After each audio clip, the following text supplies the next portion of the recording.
The Dansha mayor, he kept telling us that we need to move, that we don't belong to stay here. They took all my cutlass, burned my sorghum in the house, and told us this is not our region. They said our land is east of the Tigrayans river. They kept saying every night, we will kill you. Go out of the area.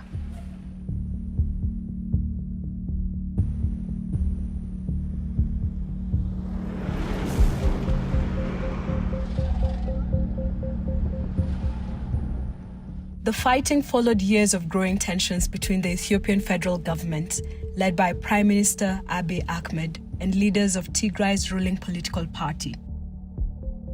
Government forces were soon joined by security forces from the Amhara region, which neighbors Tigray, as well as soldiers from the country of Eritrea. The conflict has resulted in numerous abuses on both sides and millions of people displaced.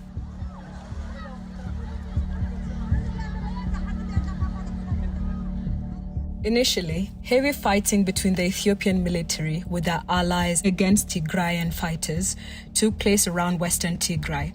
Electricity, banking, and telecommunications, including the internet and phone lines to Tigray, were cut off. Residents described heavy shelling and gunfire as Ethiopian and allied forces entered their towns.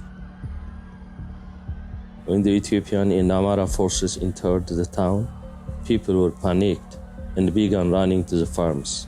They started killing people. No warning, just shooting. They shot at people running. Soon, an interim administration for Western Tigray was established by forces from the neighboring Amhara region, an administration hostile to the presence of Tigrayans. Papers said Tigrayans need to leave the town immediately. They were thrown everywhere.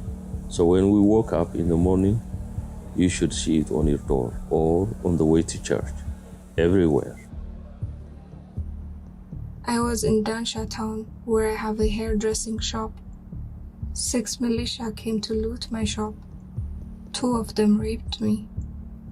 They said, you Tigrayan, you should disappear from the land west of the Kaza. You are evil and we are purifying your blood. In the first 2 months of their control, they looted everything in the town, all the crops. They took our cows. We had nothing to eat. Everything we had was taken. The militia would even write on the houses that belonged to Tigrayans, this is ours. This is Amhara house. They told us not to speak in Tigrayans. Meanwhile, as reports of atrocities became widespread, Ethiopian authorities limited access to Western Tigray for international journalists and human rights and humanitarian groups.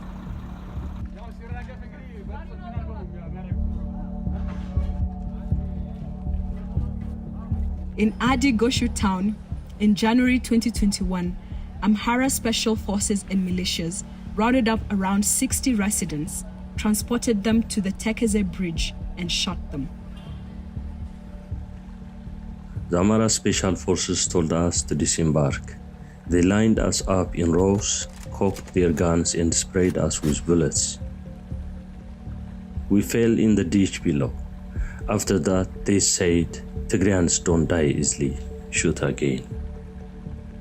As abuses in Western Tigray continued, hundreds of thousands of Tigrayans were forced to flee their homes. Some fled to Sudan, while many more were forcibly displaced to other parts of Tigray in a brutal ethnic cleansing campaign.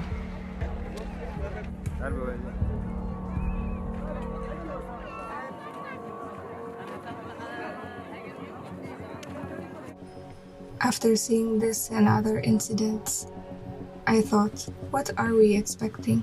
Are we waiting for them to kill all of us? Why don't we cross the Tekaze River while we still have our lives?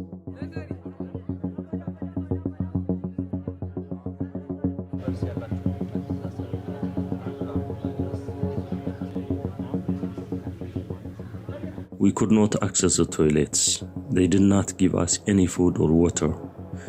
A lot of people were falling ill. There were some people that died from torture. They tie your hands and feet. They hit you in your testicle, your head, and your chest. All of us went through it.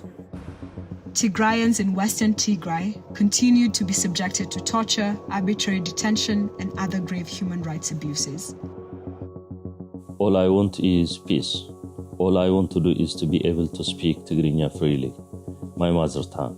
I am a beekeeper, and all I want to do is work.